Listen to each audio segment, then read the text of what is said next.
To both keynote speakers, really thank you for making that from the speech that this is not simply a commemoration, but really a truly a reflection. And especially thank you to Marty for venturing out, for taking the risk to also give some prescription about how should respond to the current world problems. And I think the term that you mentioned, the point that you mentioned about the idea with the Bandung conference is really to transform the world. And we have that courage back in 1955 to say it out loud to the world, to the big powers, that we want to transform the world.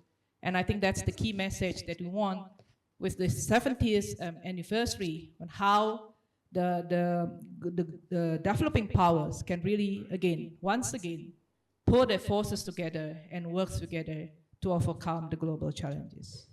So now we would like to enter into the questions and answers, the discussion session.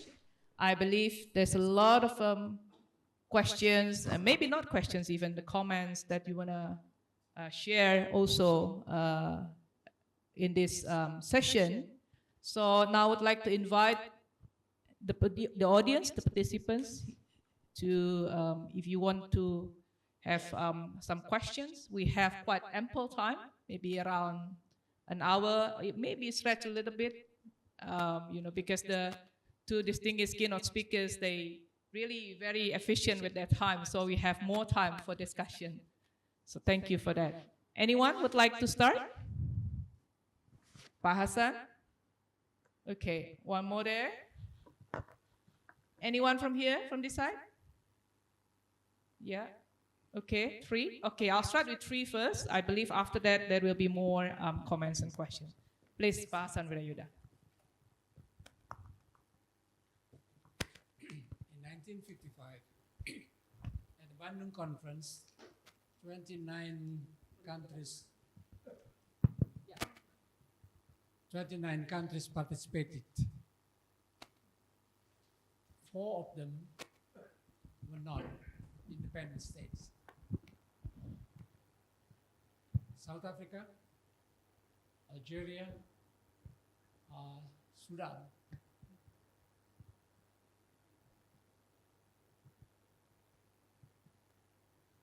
Even Sudan has no flag yet. So if you visit the Asia African Museum in Bandung, the flag of Sudan was just simple white cloth and written on it, Sudan. That was the situation. When we hosted the 50th anniversary of the Bandung Conference in 2005, 106 Asia African countries participated.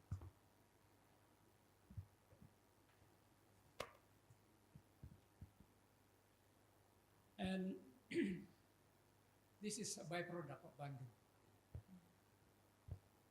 As Marty said, Bandung was transformative. I would try to see the transformation of Bandung in terms of norm setting, standard setting. As many of us do not realize, while Bandung was focused on promoting the right to self-determination, that's why independence of many Asian African countries, mostly in the 60s, to gain independence. But basically, when we refer to the world order based on the United Nations Charter, the United Nations Charter didn't speak about the right to colonize countries and peoples to independence. They have, on Article 1, Paragraph 2, among others, promote friend relations among states based on principle of self-determination, not even the right to self-determination. And the Charter didn't give a meaning. What do they mean by, what it means by principle of self-determination. But we will dig it more in the process of the drafting of the UN Charter at the UN Conference on International Organizations from March to June 1945. Self-determination's principle was meant nothing but autonomy. Autonomy is not independence. There was an understanding independence was possible if the metropolitan states, meaning colonial powers, meaning colonial powers could agree that the colonial subject would be given independence, but not as a right but itself. I would contrast this to what we did here in Indonesia. Our founding fathers, meeting in parallel with the UN Conference on International Organization from March to August. From June 1945, our founding fathers agreed on the preamble of our Constitution. The paragraph 1 said that whereas independence is the inalienable rights of all peoples, not of ourselves, but all peoples. Therefore, the subjugation of peoples or colonialism must be abolished on the surface of the earth because it is against justice and humanity. But not at the UN Charter, and not even at the UN Declaration of Human Rights. There was no such collective rights of colonized countries and people to independence. That's why at Bandung, our leaders said that we noted Universal Declaration of Human Rights as standard of achievement. They didn't say we endorse, because to them, the Universal Declaration of Human Rights contain freedom and rights of individuals. That's why not independent, collective rights to independence. This is what, for Indonesia, Bandung Conference was projections of our values of independence, but also then the decision of Bandung, Marty said transformative, but one element of the transformation was to champion in the world of the rights to independence. For Indonesia as a nation, it took us 21 years. But for Bandung, it was 11 years, because only in 1967, for the first time in the world, UN Covenant on Civil and Political Rights and Covenant on Political and Economic Rights, Article 1, for the first time it was stated, all peoples have the right to self-determination. By virtue of that right, they determine their political, economic, social, and social cultural system. So we were successful through Bandung and common efforts at the United Nations. We were transformed the world. We, for the whole time, successfully inject high values that was not absent at the UN Charter. That's our contribution, countries of Asia and Africa. Thank you very much. Over there. Please kindly introduce yourself.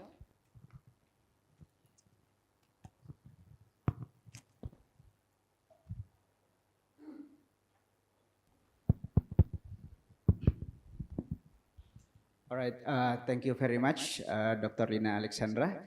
I want to introduce myself. My name is Abdurazak Chagara from Department of International Relations, Hasanuddin University.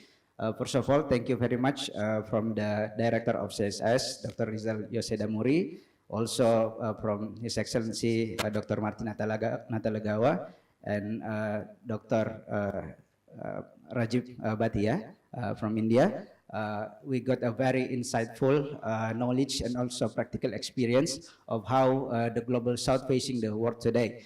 But what I can capture from the delivery before, that we face fragmented world in many spectrum, economic, humanity, politics, and so on. And this is the challenge that the global south should resolve based on the Dasasila Bandung as our topic of today. But the problem in my perspective is that I want to ask from both the speakers about how should we prioritize the policy response, even though Dr. Marty Natalegawa is not the foreign minister anymore. But I want to see the view of our high-ranking officials before about how we should prioritize. Because if we look today, seeing the tariff war coming from President of the US, Donald Trump, it seems that it will derives our focus from the milestones of how Dasasila Bandung should resolve the problem of today, in particular to the liberation. Because back to the 1955, we tried to liberate many countries, to help many peoples to decolonize themselves in order to be independent and progressive towards the development. But today we see the problem of Palestine with the conflict of Gaza, which is very, very bad in terms of conditions, in terms of humanity. And then this is becoming the problem because if we look at how we see how we should respond to the fragmented economy, for instance, from the tariff war, it seems that the world today, the country seems to be more inward-looking because they are thinking themselves in terms of the self-interest, how to strategize themselves towards the economic war, the tariff war, and it will make a shadowing towards how we should resolve the problem in Gaza, for instance, including the conflicts in Ukraine. So in this regard, I want to ask about how actually for the young policymakers in the future, how should they respond such kind of problem between balancing the economic priority, humanity, politics, and many spectrums of potential prioritization. Thank you very much. Thank you. Over there. Please identify yourself.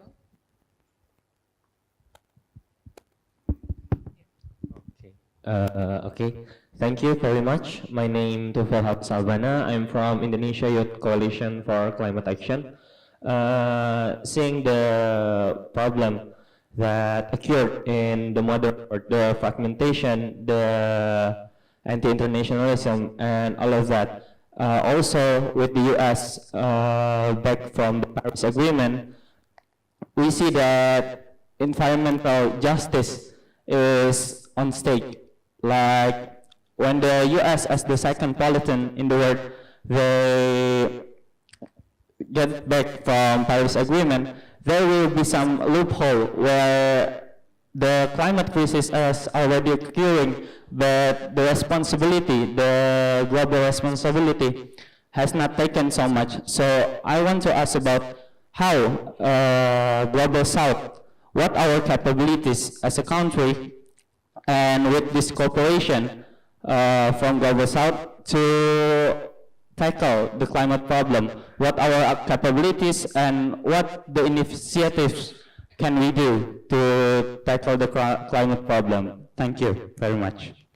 Okay, thank you. So now I would like to invite Ambassador Bhatia first to respond to the questions and comments. Thank you very much. I think very relevant, very topical and very practical questions which are being put to the panel, and I would really like to address, I thank the former foreign minister, of course, who talked about self-determination and independence, which was the spirit behind Bandung. But the next two questions or comments, essentially I would first like to say that this is 2025. The world has changed a great deal since 1955. When we say Bandung is still relevant, we also have to acknowledge that probably what we need is Bandung Plus. It may be more realistic to imagine that, for the simple reason that Bandung was the product of a bipolar world. Bipolarity was the defining feature of the world at that time, whereas now in the 21st century, starting from the beginning of the century, the world has started turning multipolar, and as I mentioned in my statement, it has become even more multipolar. Even the Western alliances under stress, while NATO is still there, but G7 is certainly breaking. So there is more multipolarity, and therefore our strategy, our response, our priority will have to be recognizing this reality. So what should we do? Already Marty has mentioned several points. I would like to answer that for the current challenging issues of economic nature, climate, reform of institutions, etc., we need a mixture of bilateral, plurilateral, and multilateral approaches. Just pure Bandung type approach will not be adequate. So wherever there is marriage of minds between two countries, between two regions, among 3 or 5 or 10 countries, we will have to do that.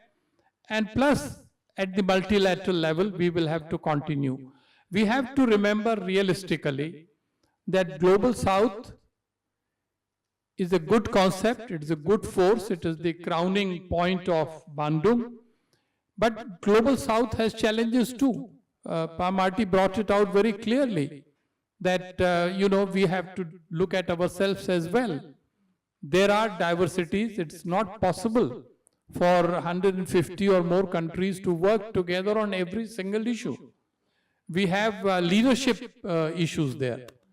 We have the priority of agenda items are the issue. So let us be very practical. Take inspiration from Bandung, but be clear that you have to be up to date. You have to be up to date to 2025. In addition, my final point, we have to prepare for the next 5 or 10 years. The world is not waiting for us to develop a consensus. It is changing every minute. So if we are talking about handling the problems of the world, we will have to at least have a 10-year perspective. So we have to prepare for 2035 through a Bandung Plus approach. Thank you. Thank you very much. First of all, to Hassan's point, which I simply wish to underscore the critical importance of Bandung in terms of norm setting, and he had highlighted especially the important principle that Bandung helped underscore or shape the notion of right to independence. We can easily recollect how transformative that principle has been in terms of changing the dynamics, the composition even of member states in the United Nations as we know it then and as we know it now. Perhaps I can correlate this to the point that the ambassador had mentioned. I'm not sure whether the notion is a plus per se, because I am a little bit hesitant with a plus because it could be a slippery slope. Once we start, and we nowadays have a capacity to over-analyze and revise all documents and principles that had stood the test of time. But perhaps the challenge that the ambassador was highlighting is not necessarily additional norms or additional principles, but recognition that these norms and principles are being applied in a changing global environment. Because if you think about it, the 70 years that we've had, we have endured and navigate all manner of situations. And I think on the whole, the norms and principles themselves remain true and steadfast, but how it's manifested is the one that policymakers need to entertain. How to manifest those principles in the current setting, rather than adding more principles to what we thought, I would have thought is actually quite a time-tested one. But specific to the one that our colleagues had asked, Bapak Eder Hasanuddin kalau saya tidak salah, tentang how to prioritize policy response, if I'm not mistaken. I guess one can take a minimalist or a bit more maximalist and a more ambitious outlook. If you are simply being a bit more risk-averse and a bit more minimalist, then the priority will be set by the ability of the Global South to find consensus amongst them. On what issues are the Global South united over? Apa isu yang mempersatukan mereka? Where are the convergences amongst us? And that becomes sets the tone on what issues we can speak as a Global South. That is, to me, a little bit more underwhelming type of response, because we simply say lowest common denominator and let's go for these ones. But a little bit more adventurous, a bit more maximalist position would be needs-driven. What are the issues at hand? Today is trade. A few years ago, it was on the issue of pandemic. Climate crisis is a constant. So whatever issues that comes to mind, the Global South has to have a response to it, but not reactive only, because then you become sort of like just moving, rushing from one issue to the other. First and foremost, I believe the Global South must identify where their exposures are, keterpaparannya. What can hurt us? Looking at our economy, looking at our finances, our trade, our other indices, how can developments in the world hurt the Global South? Where are our exposures? Where are our pain points? Then that will help determine the priority. Let's get these issues properly addressed. Debt crisis, climate crisis, whatever it is. So there are ways and means that diplomats normally approach these things. Obviously, there's a question of political priority as well. Nowadays, governments have essentially political calendar. They behave according to when the next election is, essentially. And that sets the priorities for many. But for some who have a bit more longer-term view, they can entertain these kind of issues.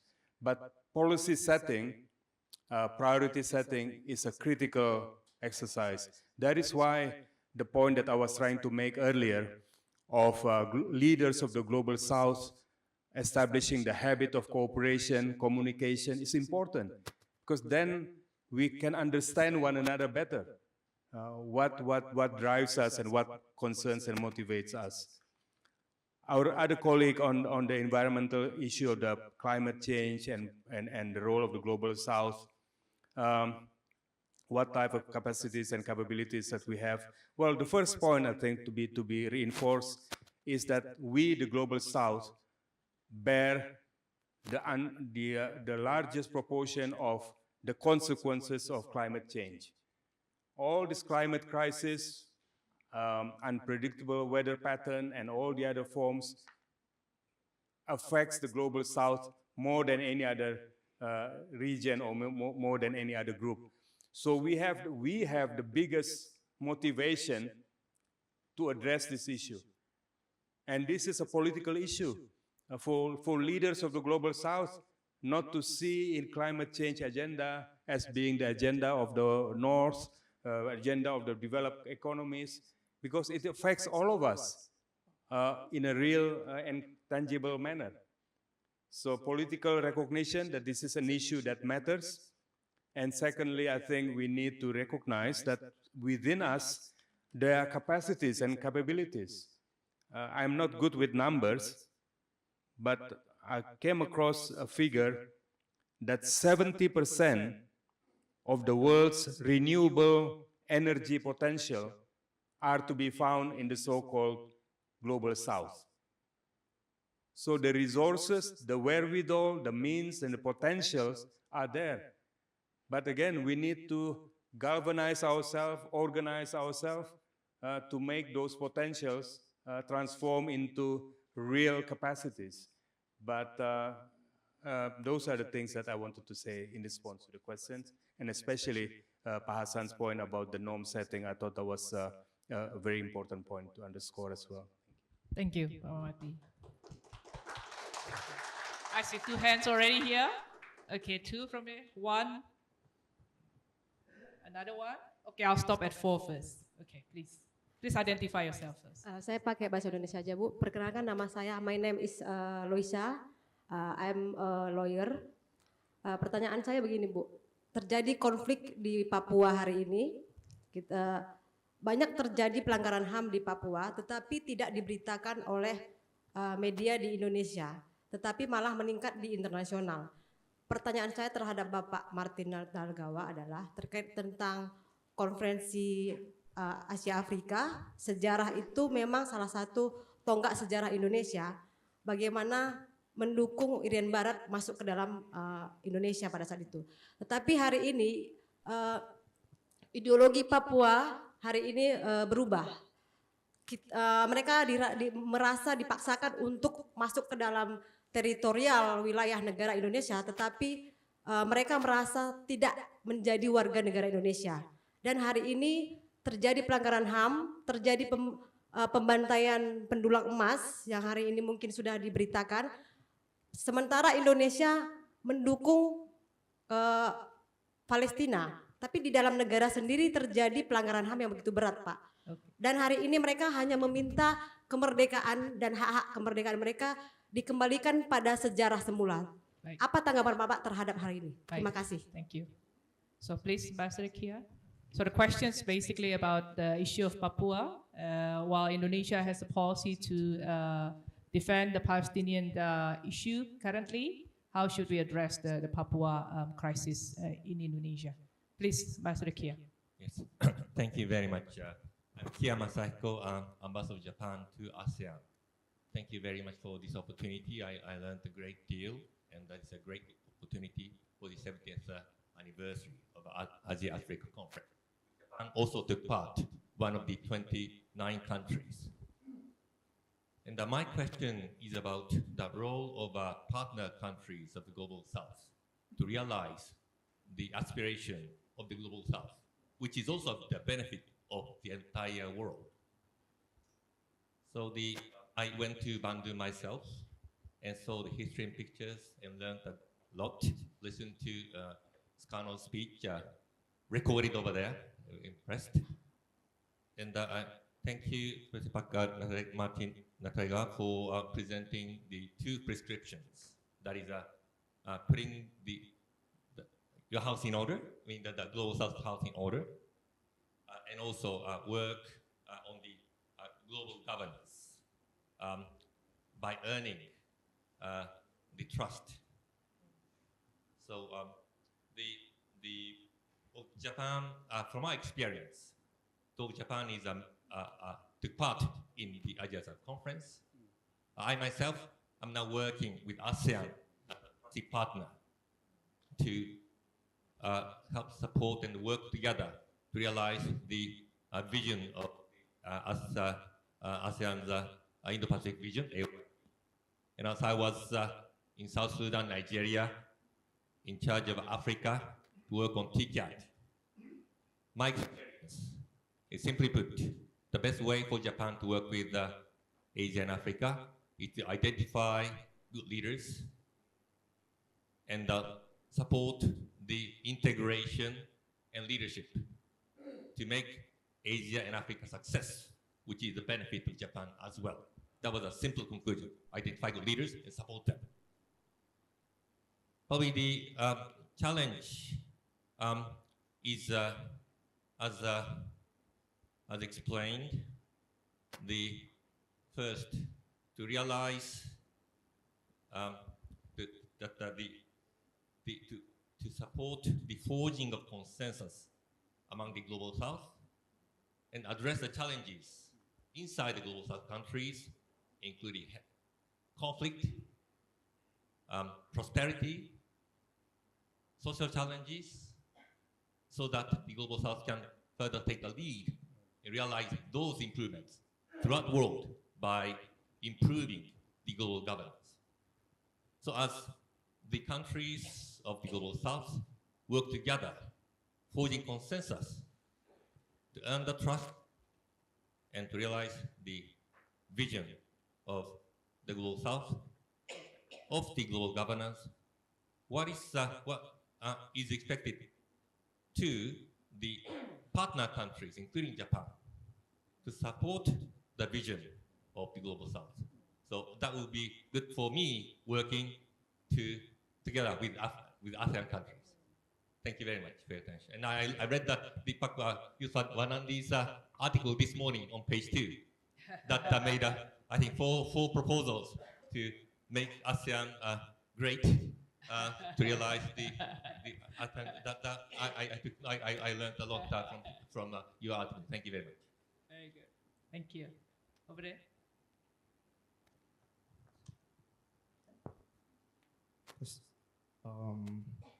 First one, I want to introduce myself. My name is Rifki Sregar.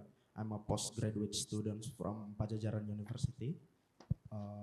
First one, I want to thank you for your chance, Dr. Lina Alexandra, the honorable speakers, Dr. Marty Natalegawa.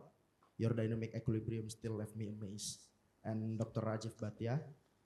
My question is, given the failure of the Global South to address global economic inequality 7 decades after Bandung Conference, to what extent has the rhetoric of South-South solidarity become camouflage for political elites to maintain their power at the domestic and international level? While there is a country which once claimed to be an anti-colonial leader in Bandung, are now implementing neo-colonial practice through debt diplomacy and resource extraction in Africa and Asia. How can the Global South substantively reformulate its collective identity in a multipolar world order dominated by competing great power interests? Thank you.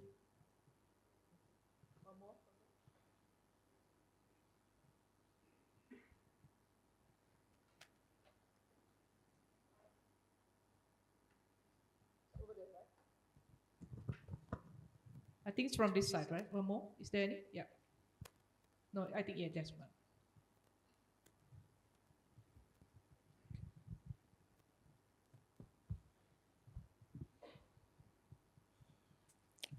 Thank you so much. My name is Kante Hamed. I'm from Côte d'Ivoire, in West Africa. I'm a student in Depok at Universitas Islam International Indonesia. I want to ask about something very illustrative about what you mentioned, the minister, about the split and the conflict among Global South countries. We have in West Africa a conflict between ECOWAS and the Sahel countries. So you have ECOWAS saying that the coup d'etat of Burkina, Mali, and Niger is something that should not happen. So the ECOWAS, as saying by Mali, are being influenced by colonial powers. So how do you think that we can resolve the issue of Global South countries like West Africa, ECOWAS, being split into two? You have some countries like Mali, Niger, and Burkina forming another alliance, calling them IS. The second question is about the conflict among each other, like we have Mali and Algeria. We have this recent incident about a drone being taken down. So how do you think we can resolve some of this conflict among Global South countries, among themselves? Thank you so much. Okay, maybe I'll stop there first. I would like. Okay, I think the question is really how the. I would like to invite Marty first to respond. How the dialogue partners can support the Global South, and I think the last questions basically talking about the problems within the Global South, how to actually strengthen the South-South solidarity, and also a little bit on Papua. Please. Yes, one of the feature of aging, I think, is inability to remember as sufficiently as we used to. But please remind me if I missed some question that had been posed. On the first one, I actually struggle a little bit. The first question that Ibu tanyakan, saya sedikit sulit untuk mengidentifikasi pertanyaannya sendiri itu exactly apa yang ditanyakan. Karena yang pertama, kalau apakah mengapa media massa tidak melaporkan pelanggaran HAM di Indonesia, I have no idea. Saya tidak terlibat di kegiatan media massa. Jadi pertanyaan ini perlu ditanyakan kepada media massa terkait, ya. Apakah betul kesan Anda bahwasanya masalah pelanggaran HAM di Papua di Indonesia tidak terberitakan? I can't answer that. I wish I can, but I can't. Saya nggak tahu. Saya tidak tahu karena bukan saya yang menanganinya.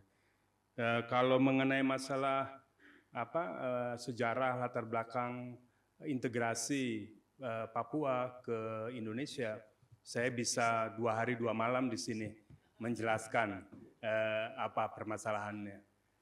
Bahwa sebenarnya Act of Free Choice di Papua itu sudah merupakan pelaksanaan dari the right of self-determination dan sudah disepakati dan dikukuhkan oleh PBB. Mengenai masih adanya pelanggaran-pelanggaran HAM, apakah di Provinsi Papua, apakah di wilayah lain di Indonesia, itu merupakan sesuatu yang menjadi tanggung jawab kita semua untuk mencoba memastikan bisa kita tanggulangi dan kita atasi. Tadi saya mencoba menjelaskan Bandung Principles pun bicara tentang tentang apa tadi saya lupa. Respect for fundamental human rights, the principle of democracy. So it's all in there. Tinggal silakan gerakan semangatnya. Tapi kalau mengenai keabsahan integrasi Papua kepada di bumi pertiwi, saya bisa 3 hari 3 malam kayak wayang kulit. I can talk at length. Tapi I get your point about mengenai masalah pelanggaran HAM dan seterusnya. Let's discuss it in a proper forum mengenai masalah itu. Yang dari rekan kita 2 mengenai role Ambassador of Japan. Thank you very much. I'm keenly aware of recognize the importance of your question, and perhaps not many would have recognized that actually Japan took part in you were saying, right, in the 1955 conference. I think that would make for tremendous historical review of what went into the motivation and how Japan took part in that specific conference. But in terms of the partnership story, I think you are far more informed than anyone would be in how you can build that partnership, because as I understand it, whether it be through ASEAN that you are managing, I know that Japan also organized the Japan-Africa conference on a regular basis, and some other continents as well. So you are already doing what you recognize that you ought to be doing, but perhaps that dimension, the special partnership that ASEAN has established with the Asia, Africa, or the Global South countries, whether it be individually or as collectively, is one that can be shared, so we can draw lessons learned from that endeavor. Our colleagues just now about the given the failure of the Global South in addressing global economy, so that I'm not going to be as negative as that, to be frank, because one feature that distinguished 2025 from 1955 is how actually in terms of capacities, economic capacities and positioning, the Global South today is far more endowed and far more in a better position than they were back in 1955. Economically, we bring together countries as important and significant as India, as Indonesia, China arguably as well within it. So we have the wherewithal, and I'm not going to readily accept the notion as if the past 70 years has been a period of abject failure. On the contrary, the Global South have, through their own perhaps national endeavor, achieved great things. But perhaps the argument could be made, if we had collaborated even deeper, we would have achieved even more. I think that point is well worth underscoring. Our colleague about the situation in West Africa, etc. To me, whether it be West Africa or Southeast Asia, within the Global South context, regionalism becomes extremely important because there is no one-size-fits-all. Every sub-region has its own dynamics and challenges, and hopefully their own regional institutions, like we have in Southeast Asia with ASEAN. So we need to empower and utilize these organizations. As a matter of fact, I forgot now, was it the year 2000 or 2005 that Hassan spoke of? I remember that one of the format of the Asia-Africa commemoration of that time, I forgot, it was the year 2000 or 2005, it was actually in the form of what we call ASROC, A-A-R-O-C, Asia-Africa Regional Organization Conference. It wasn't the conference of member states of Asia-Africa. This was, I think, prelude before the member states proper. We had a conference where we basically brought all the regional organizations of the different sub-regions of Asia-Africa.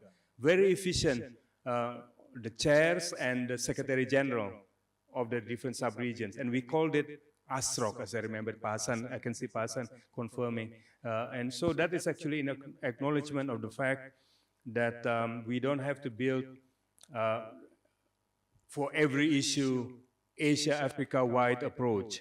It could be developing complementarities and developing synergies, lessons learned, etc. Perhaps, yeah. Sorry. Thank you very much. I would be quite brief, just picking up 2 or 3 points from this segment of the discussion. Clearly, Japan's role as a partner state for Global South is very important. In fact, it has become more important for the simple reason that the other partners in G7, namely US and Europe, are turning inwards. US feels that it has been fleeced by the world. So clearly, its resources are going to be directed to its own needs. Europe found enough resources to support a war for several years. And now it is going to find a lot of resources to strengthen its own defense. Clearly, that means Europe would have fewer resources for the Global South. And then, of course, there is this leadership issue which I mentioned.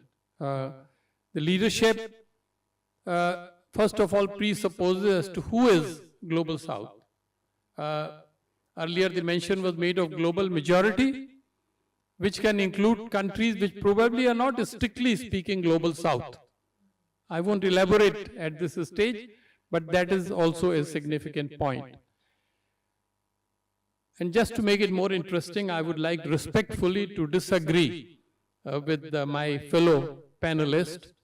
When I said Bandung Plus, I did not ask for revision of Bandung's principles and values. I think that is cast in stone. That is our guiding principle. But I raised the question, did Bandung imagine that there would be a climate crisis for the world? Did it imagine that there would be such a massive debt problem for Africa? Did it imagine that the UN would become totally irrelevant and it needs a revision? So all that I'm saying is that we have to update our agenda. We have institutions which don't work. We still have, by the way, as we all know, non-aligned movement. We also still have G77 as an institution. It doesn't work. And on the other hand, we have the concept of Global South, but it has no institution. So you have a very serious situation. And my solution to this, dear friends, is that 4 countries which worked on an updated agenda through G20, Indonesia, India, Brazil, and South Africa. This is a very representative combine of countries which has the capacity to provide leadership to Global South, and this is the road we should take. Thank you. Thank you very much. I think we come to the last segment of the questions and answers, if there's any. Maybe I would like to invite anyone from media, from the media representative, maybe you would like to ask questions? Anyone?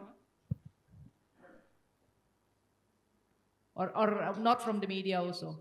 Just we still have a little bit time. If there's any pending questions.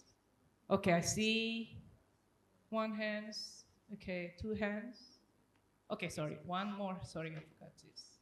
Okay, 4. Okay, I'll start from there. 2. Identify yourself. Please be succinct with your questions, comments. And 1 here and 1 there, please. Hello, I'm Diane. I'm a journalist with the Australian newspaper. I'm just going to ask you about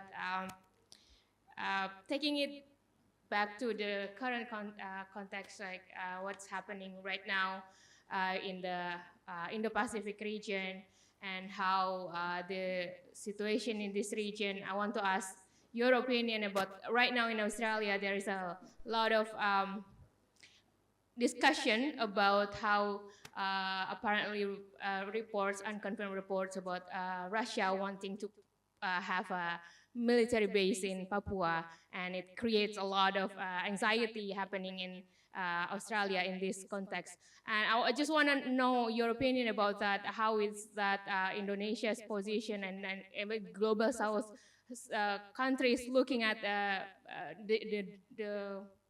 the changes that's happening right now on this matter? Thank you. Good morning. My name is Rapa from Blue Pants Labs. Actually, I want to highlight about several remarks that from Pak Marty regarding the viability of the spirits of the Bandung Conference as the guidelines, and at the same time we have seen too that the world is changing after 2022 and also after the recent re-emerge of Trump as the U.S. president. So, what is your overview on the next steps of the Spirits of Bandung Conference to guide non-aligned movements countries? What is it too early to push for UN reform? Maybe as India also trying to propose the reformations within the UN systems as well. Is it too early to propose another the reformations within the UN systems, or maybe the second question is whether that all non-aligned movements countries will be on board with such initiative? Thank you.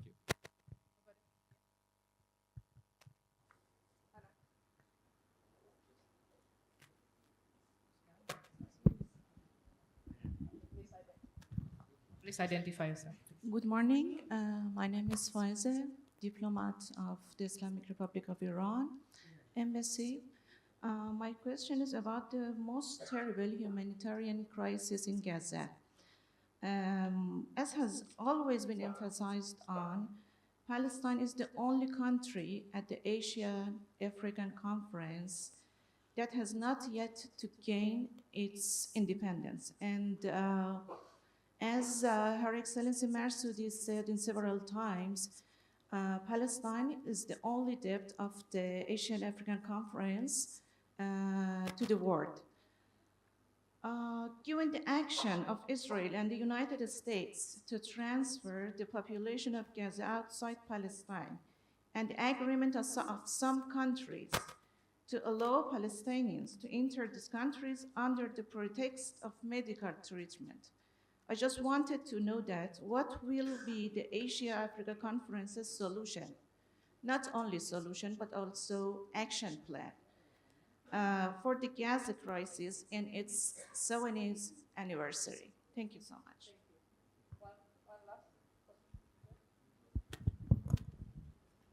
Yeah, please identify yourself. Good afternoon. My name is Sabaju Sapat Manulang from Laboratorium Indonesia 2045.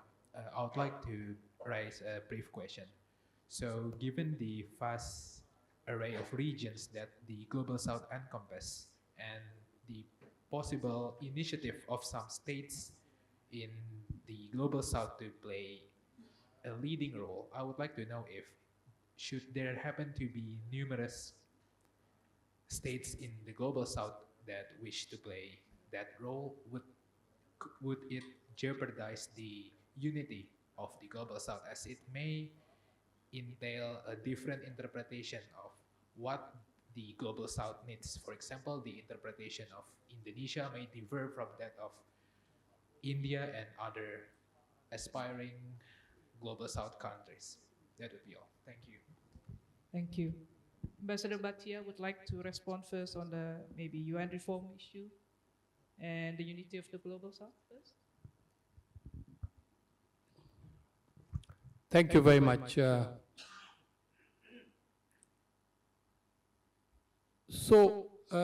The reality of the Global South is that it is a very strong concept emotionally and ideologically. But politically, there are divergences. This is the reality. We cannot change it. We cannot overstate it. The way to secure goals is exactly how they did it in Bandung. You work through unity and you try to keep working on your divergences. If our forefathers in Bandung had thought that they would only meet when they have 100% unity on everything, Bandung may not have happened. I think that is the spirit that must guide us. We have differences, but they can be overcome, and in particular on UN reforms that is being mentioned, I think there is an increasing degree of consensus.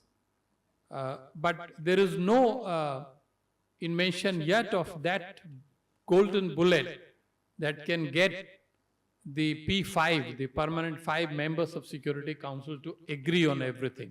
So we still have a lot of work to be done on that score. And I also want to finally make the point that that yes, I mean, like Marty said, there is no need to be negative or pessimistic, because that is sure way to inaction. I think when we talk about recognizing the challenges, we are making a plea for being realistic. I think it's only when you recognize that there is a problem, when your doctor recognizes there is a problem with your body, he will come up with proper prescription, proper solution. So the approach is realistic but optimistic, and not negative and pessimistic. I think this was the ultimate message from Bandung in 1955. Can you imagine at that time how hopeless the situation was for the world? And yet, leaders had the vision and the courage and the guts to come up with a path. So, the message we can learn their children today is be realistic but also be optimistic on every issue under discussion, and resolve to secure our common goals without being frightened of talking about the differences that exist. Thank you. I'll continue on the theme that Ambassador had mentioned. The variation of policies and orientations and outlook within the global South is a fact of life. It cannot be denied, but it doesn't have to lead to division, because unity does not demand necessarily uniformity. But how can the global South, much for instance like ASEAN to a far smaller scale of 10 ASEAN member states, have varying foreign policy outlook and perspectives, political systems even, but somehow we manage to utilize and to lean on our diversity and variation to become our strength. And I think this is where the global South needs to find the right type of approach to ensure that, notwithstanding our variation in our outlook, at the same time we can have a sense of common purpose. That is why right at the beginning I did mention in my intervention that one of the first order of business must be to promote greater communication between the so-called global South leaders, because otherwise we are simply going on an automatic mode, going from one summit to another summit, one chair of NAM to another chair of NAM, one chair of G77 to another, of BRICS to the other.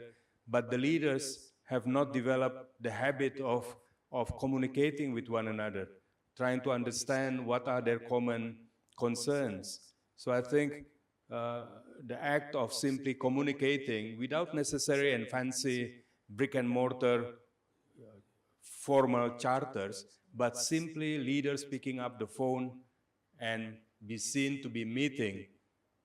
The act of being seen to be meeting is very powerful in some cases. But yes, I think this is something that and this of course in relation to our colleague's question on UN reform. As long as I've been in the foreign ministry before, some 30 odd years, UN reform has been a perennial topic. Always elude us how we can achieve that reform, whether it be of the revitalization of the General Assembly or especially reform of the Security Council. Apart from the obvious, namely the refusal of the permanent fives to open the possibility for reform, fundamental reform of the Security Council, the reality is, if we are in our honest moment, even within amongst the global South, there are differences on who should be in and who should be out. So again, the point about us consolidating between ourselves becomes very important. We need to have common bullet points about how a reformed global governance may look like. Otherwise, it makes it so easy for our detractors to simply divide us and allow, by default, the status quo to continue. So having prior global South frank and candid discussion, I think, is extremely important. Our colleague had referred to Gaza. All of us in this room, I'm sure, can echo our sentiments and how upset we are with the developments. But in terms of role, even the United Nations as a whole have proven quite unable to address the situation. But within ourselves, the Global South, for instance, when we talk about having the reconstruction of Gaza, there is the vision that others have mentioned before, the ambassador, about the one country's president's vision of turning Gaza into some Mediterranean thing. But we, the Asia African countries, the Global South, also have capacities to offer to help rebuild Gaza. I know the Arab group of countries have come together to have their own plan, but we need to offer concrete support and assistance that we can for the situation in Gaza.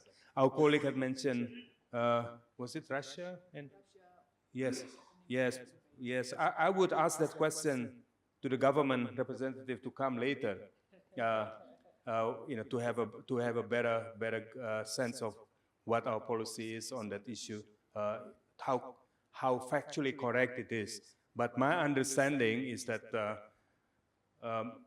Indonesia, following Bandung spirit, non-alignment, bebas aktif, etc., it would be, in my view, unthinkable for Indonesia to host any foreign military bases on its territory.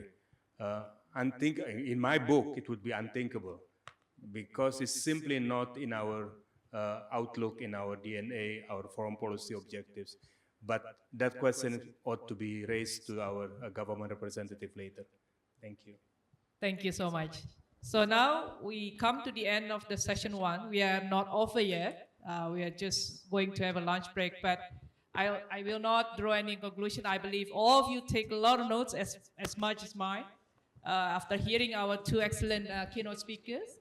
So now I would like, please join me to give a big applause to the 2 excellent keynote speakers today.